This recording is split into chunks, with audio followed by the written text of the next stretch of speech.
Estamos en una nueva conversación del Club H de FIDE con Paula Oviedo. Muchas gracias por estar con nosotros, lo primero. Que nos vas a hablar de tu proyecto Cruzando Caminos. Pero antes de eso quiero empezar por el principio, porque yo creo que deriva un poco de ahí y luego nos cuentas. Bueno, eres muy joven, yo ya estoy como una abuelita, pero en fin, tienes 26 años, estudiaste auxiliar de enfermería y has trabajado varios años en residencias de ancianos, centros de día, creo también, antes de fundar Cruzando Caminos. Eso es. Lo primero que te quiero preguntar es de tu experiencia en estas residencias y en estos centros, ¿qué crees? Porque me da la sensación a veces de que son como sitios un poco cerrados, ¿no? Barrera hacia adentro y el resto del mundo fuera. Sí. ¿Tú qué has aprendido en esos centros o qué crees que se tendría que saber en la sociedad que no se sabe o qué visión tendríamos que tener que probablemente no tengamos? Pues bueno, como bien has dicho tú, yo empecé trabajando de auxiliar de enfermería en un centro de día, pero bueno, muy pronto también estudié animación sociocultural y me empecé a dedicar pues al tema de los talleres, las actividades y todo el programa de animación de la residencia o del centro de día en el que estuviese trabajando en ese momento. Y la verdad que una de las cosas que yo veo que más, como que más desconocemos las personas que no tenemos relación con este tipo de residencias y centros es pues que realmente tenemos una idea un poquito equivocada de estos centros, porque también es culpa un poco de las propias residencias, porque tienen las puertas como muy cerradas y poco se sabe realmente de lo que se hace en las residencias. Sí que también pienso que una de las cosas que se deberían cambiar es precisamente esto, tener un programa a lo mejor de animación más amplio o que pueda entrar gente más pues, de fuera de las residencias, incluso de fuera de los propios familiares, como estamos haciendo ahora mismo en Cruzando Caminos, porque al final cuando tú muestras lo que estás realizando, como por ejemplo los colegios, que sí que se sabe mucho más lo que se hace o hay una visión mucho más clara, cuando tú lo muestras empiezan a derribarse pues, estas barreras que tenemos al final la población con estas instituciones y estos centros.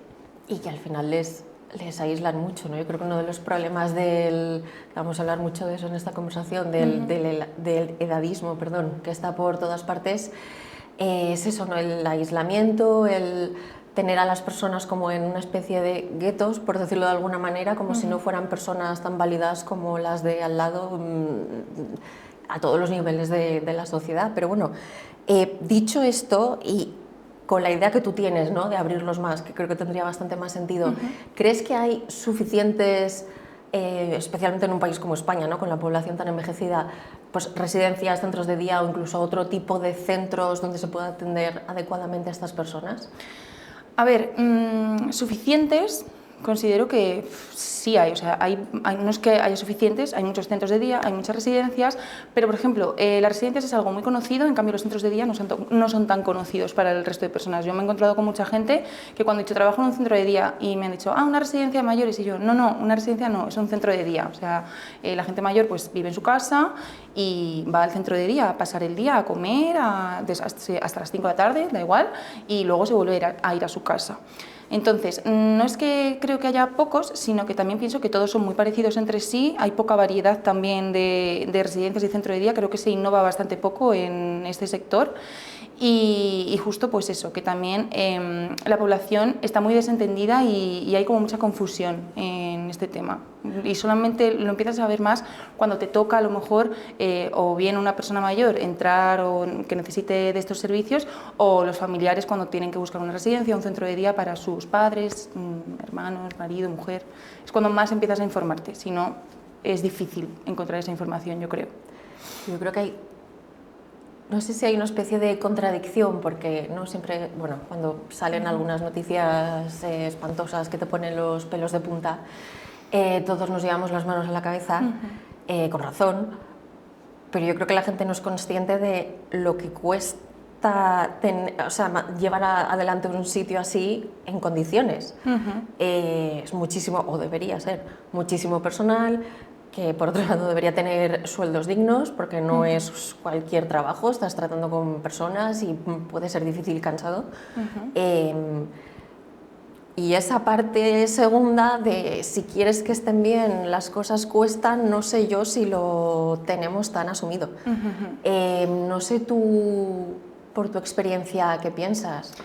Pues no, no está asumido para nada. Además creo que es algo, a ver, no sé qué palabra utilizar, pero creo que es algo como peligroso en el sentido de que acceder a un puesto como auxiliar de enfermería es algo, entre comillas, fácil, ¿vale? Sí. No es lo mismo a lo mejor que estudiar cualquier otra, pues, una carrera, etcétera.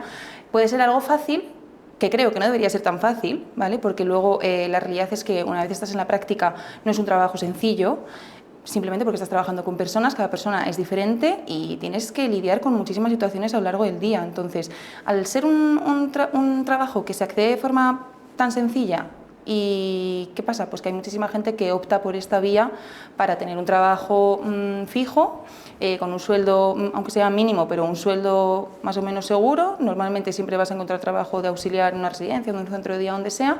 Entonces dejas de lado a muchas personas que realmente no están trabajando de esto porque sea su vocación. Y yo creo que trabajar en algo así debe ser como mínimo una vocación, o que estés muy sensibilizada con las personas mayores en este caso, o que, no sé, tiene que salirte un poco de dentro. No es un trabajo que puedas tomar a la ligera, como a lo mejor trabajar, no sé, en una tienda de ropa, ¿vale? Que es algo mucho más mecánico y no tienes que involucrarte en la vida de nadie.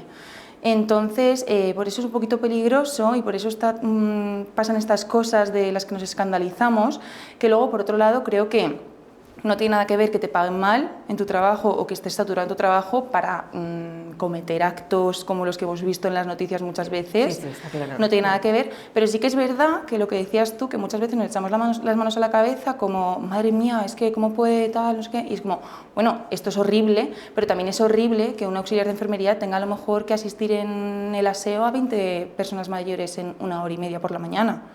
¿Sabes? Eso también me parece una forma de maltratar a nuestros mayores, y no por parte del auxiliar, que hace lo que puede, sino por parte de las instituciones, de las residencias o de quien sea, que sabe perfectamente que está haciendo algo que es imposible. O sea, no vas a llegar por más que quieras, por lo menos no vas a llegar a hacerlo de forma correcta y como se merecen esos mayores que están allí pagando una barbaridad, además, por un trato muchas veces, no sé, inhumano, a mi parecer. En relación con esto, ¿qué te decían ellos? O ¿qué te siguen diciendo? Que al final sigues tratando con ellos diariamente en Cruzando Caminos. ¿Ellos qué opinan de todo esto?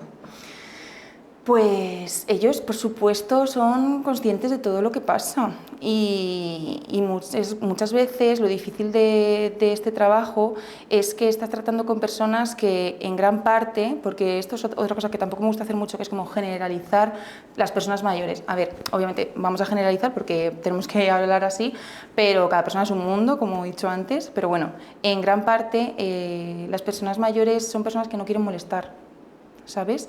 Y muchas veces se callan muchas cosas por no molestar o por no ser una molestia, por no incordiar a la familia o incluso a las propias auxiliares.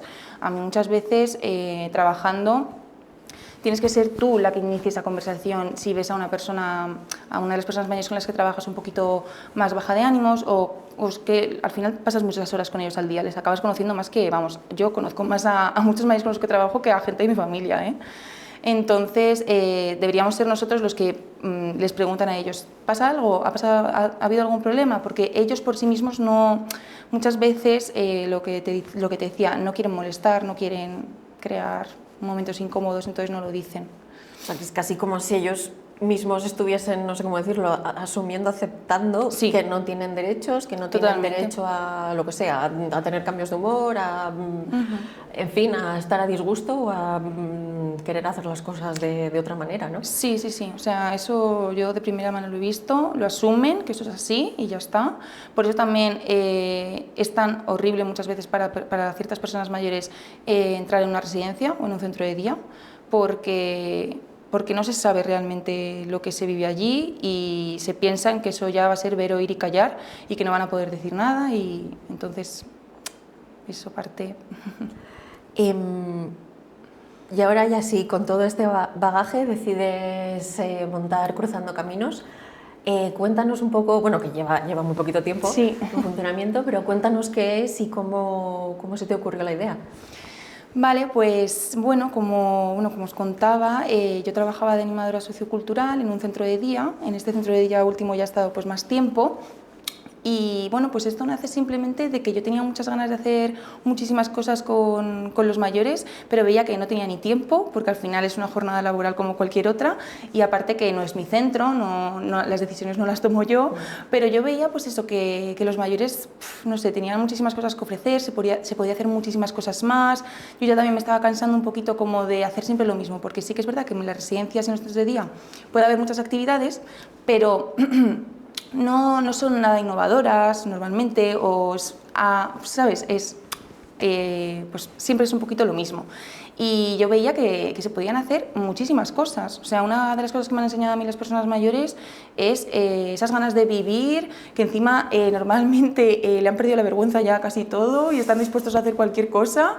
Y muchas veces hablábamos de, bueno, ¿qué me diríais si hiciéramos esto? ¿Qué me diríais si hiciéramos lo otro? Me encantaría, pero bueno, al final pues yo llegaba hasta donde llegaba y no podía hacer más.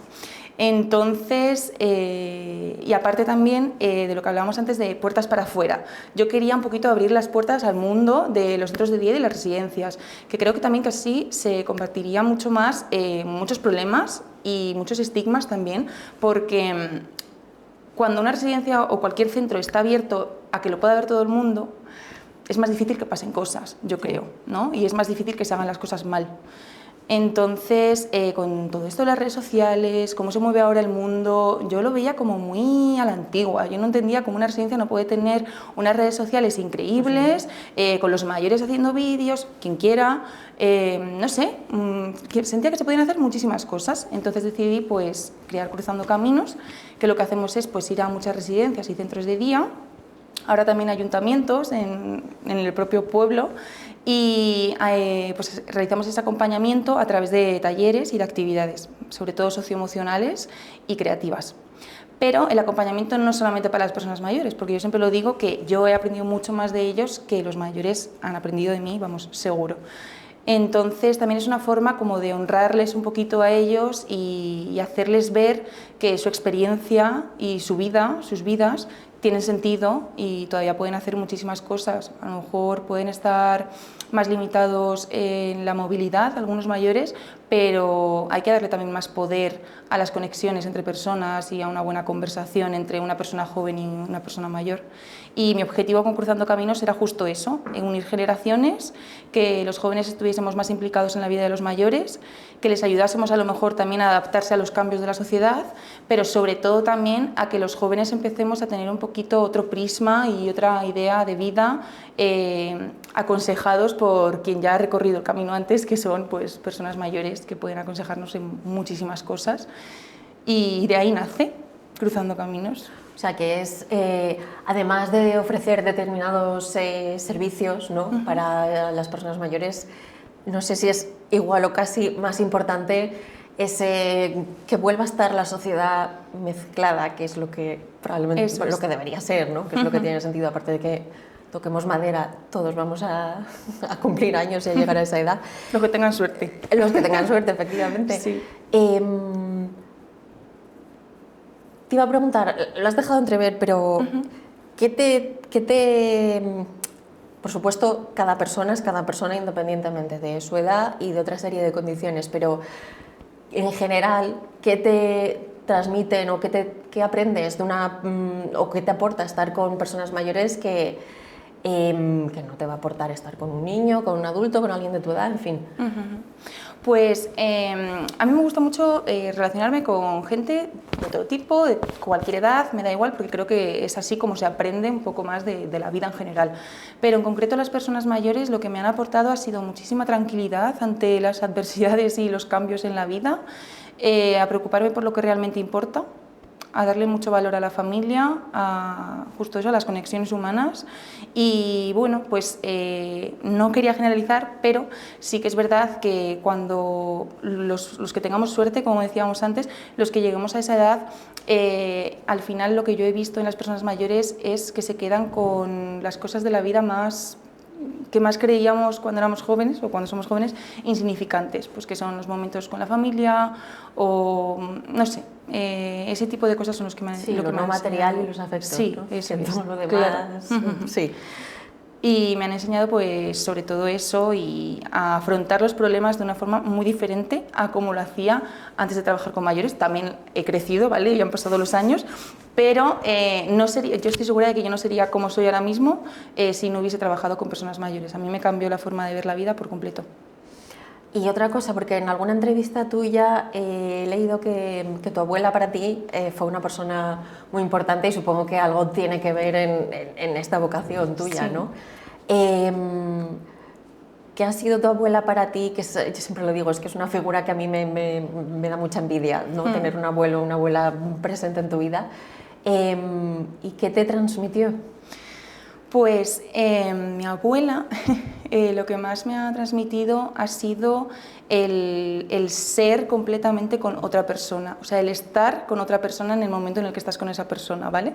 Porque mi abuela empezó a vivir, o sea, bueno, mi abuela siempre ha sido muy adelantada a su época, pero fue cuando se hizo más mayor, cuando empezó a hacer cosas que realmente quería hacer y que realmente le gustaban. O sea, ella se hizo con sus propias manos un disfraz de payasa y ya está, o sea, eso es lo que hacía, se iba por residencias, por bibliotecas, por donde la llamasen, a contar cuentos y así era feliz ella, ¿vale?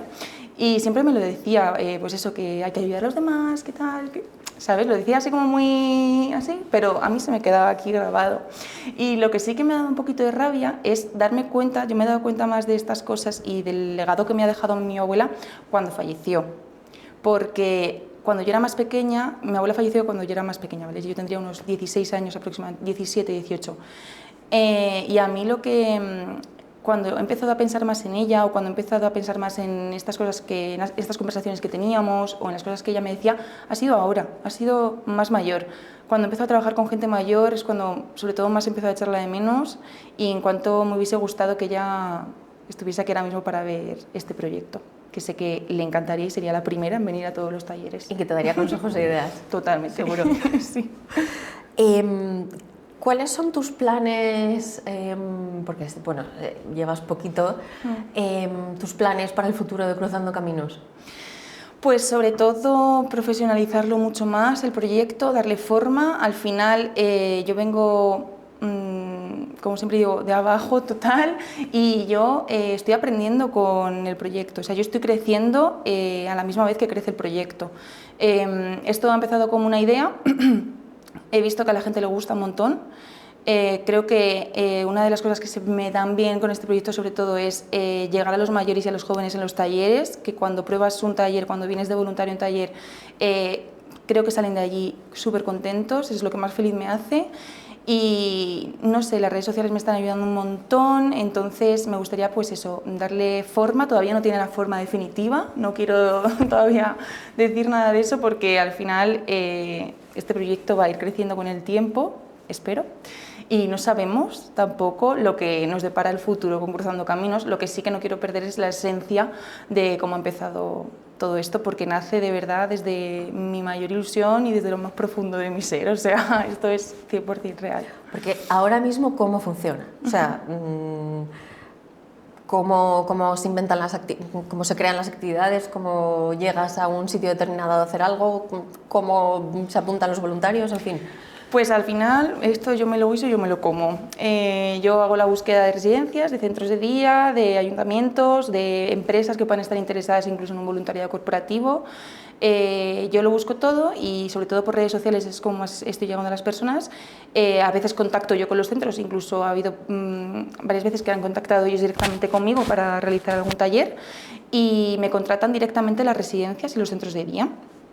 Es verdad que están un poquito, no están muy acostumbrados estos centros a pagar por actividades. Yeah. Entonces, a mí no me importa decirlo, o sea, al final estoy sola en esto, de momento.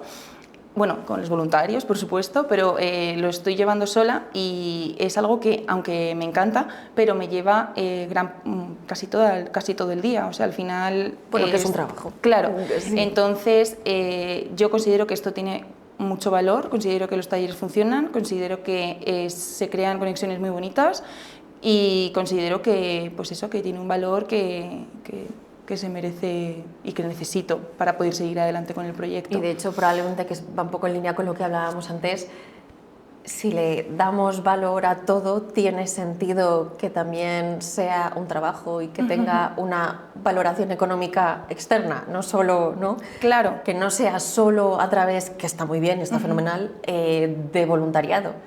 Claro, que está fenomenal. O sea, yo si pudiese hacerlo de forma gratuita, para mí sería mucho más fácil, porque entonces conseguiría a lo mejor muchas más residencias en un tiempo mucho menor. O sea, ya tendría un montón de residencias, pero no es así. O sea, entonces, claro.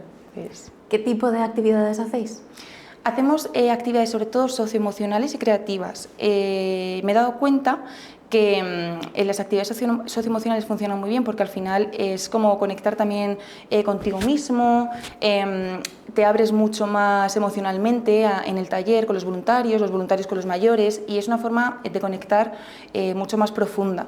Entonces, a ver, también hay talleres pues, más creativos, como te contaba, de más manualidades, para compartir simplemente esa mañana juntos, pero lo que sí que me gusta es que tengan un fondo como un poco emocional, un poco de sentir lo que estamos haciendo de verdad, de que seamos conscientes en el taller de dónde estamos, y sobre todo para lograr empatizar con la otra persona, que es lo que creo que necesitamos. O sea, comunicarse, que no sea solo estamos aquí reunidos y cada uno haciendo sus cosas. Comunicarse, ¿no? Saber qué piensan, porque es lo que te decía al principio, que creo que los mayores tienen muchas cosas que decir y son muy agradecidos cuando van personas voluntarias. Ellos de hecho alucinan, me dicen, pero de verdad que vienen de forma voluntaria, vienen porque quieren, y yo te lo juro que no les pago, te lo juro. Que muchos se llevan más los voluntarios muchas veces que ellos. Pero yo te lo juro que vienen porque quieren, y les encanta hablar, les encanta expresarse, les encanta, al final no tienen tampoco muchos momentos en el día como podemos tener las personas jóvenes, que estamos más conectados, no sé, con las redes sociales, que nos hacen pensar mucho más, pero los mayores al final creo que en las residencias o los centros de día también están todo el día como con fichas cognitivas o tal, que está genial, pero es más difícil que encuentren esos momentos de conexión humana o de introspección incluso, que sigue siendo muy necesario para ellos. Porque sí que hay mucha, que es la imagen o la visión a veces que tenemos, sí que hay realmente mucha soledad en el colectivo, que ya sé que hablar de un colectivo, pero bueno, en fin, en gran parte de las personas que forman este colectivo. Sí, y la soledad no viene solamente de estoy solo porque no tengo familia y ya está. No, la soledad también puedes tener familia que te quiera muchísimo, que te acompañe y que no es que les abandonen, no, por supuesto que no. Las familias también pues, pueden tener sus trabajos, sus hijos, lo que sea, y no es que les abandonen. Y hay muchas veces muchos mayores que tienen familia, se llevan maravillosamente con los hijos y con los nietos, y aún así se sienten solos. Eso es porque también necesitan conectar de otra manera con las personas. Sentirse acompañado no es simplemente que estar tomando aquí un café y ya está. Sentirse acompañado y no sentirse solo también es sentirse comprendido, es sentirse valorado, es sentirse que te escuchan. Entonces yo creo que la soledad no deseada en los mayores también viene mucho por ahí, no simplemente por la compañía en sí. Ya para terminar, y aprovechando que estamos en el Club H, ¿no? Que promueve las humanidades, la cultura y demás, ¿nos recomendarías algún libro o película o obra de teatro, en fin, que dé una imagen, no sé si positiva o realista, de la vejez? Vale, pues os voy a recomendar una película que además me recomendó una voluntaria que vino a un taller de Cruzando Caminos, que se llama El Becario y está en Prime Video, y bueno, da una imagen como muy positiva de la vejez, y sobre todo da una imagen de lo que tienen que enseñar las personas mayores a los jóvenes y de lo que podemos aprender juntos en comunidad. Vale, pues yo para terminar voy a recomendar Señora de Rojo, sobre fondo gris, de Delibes, que me encanta, me parece una preciosidad. Bueno, Delibes me encanta en general, pero yo creo que esas reflexiones y con ese amor solo lo podría escribir alguien que ya ha vivido mucho, ¿no? Y que tiene sus prioridades claras, como decías antes. Pues Paula, muchísimas gracias, te deseamos toda la suerte y seguro que Cruzando Caminos sigue creciendo muchísimo. Muchas gracias a vosotros, me ha encantado esta charla. Gracias a ti.